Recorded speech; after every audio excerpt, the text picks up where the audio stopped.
أخي. ارتعدت كربلاء، العسكر ضج. أبو فاضل ينادي يا أخي. احنا نعرفه هذا شلون متربي. يقول سيدي أخي.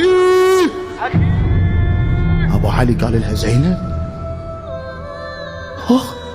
أخي. قال لها يعني أبو فاضل مو بخير؟ مستحيل، أنا أعرف أخي.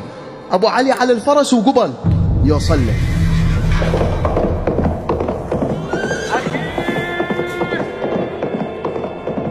قل له مولانا، قل له 3 مرات قلت أخي.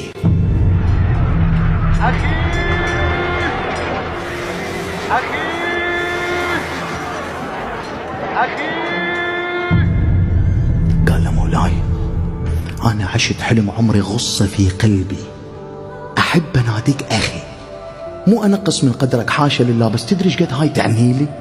يعني يقولوا لي الحسين شي يصير لك، أقول لهم أخويا. ما لا، يقولوا لي الحسين شنو، أقول لهم سيدي. مو تزعلني كلمة سيدي، بس أريد أقول للعالم كله أنا أخوك، أريد هيك. قال له إيه؟ قال له من إجاني أبو العامود وضربني، أول ما أجت الضربة على راسي رفعت رأسي للسماء، عرفت بأنه آخر لحظات حياتي، لا إيدين أدافع عن نفسي، السهم في عيني ما شايف. ترى سوى هاي الحركة أبو فاضل يذكرها هم الكلباسي قدس الله نفسه وزكيه، يقول عندما السهم دخل في العين، دخل السهم، يقول ما قدر لأن تشوفوه فمقطعب، ما قدر يشيل السهم فسوى هاي الحركة.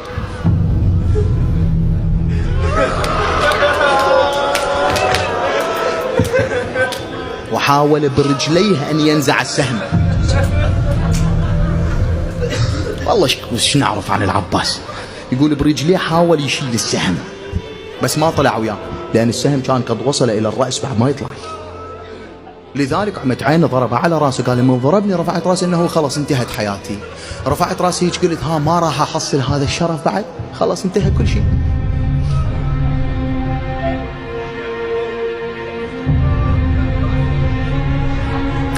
فرأيت سيدة النساء بين السماء والأرض واقفة وهي تنادي وولداه وعباس.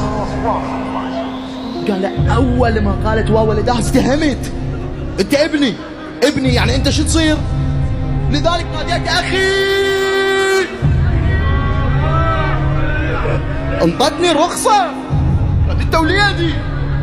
لذلك أول شيء تقدمه السيدة الصديقة يوم القيامة كفوف العباس، كفوف العباس، كفوف العباس. قالها أمير المؤمنين ما عندك من أسباب الشفاعة تشفعين للناس؟ قالت حسبي كفي ولدي أبا الفضل. يوم القيامة تطلع جايبة هيك طشت بيه الكفوف وتقول إلهي بأي ذنب قطعت.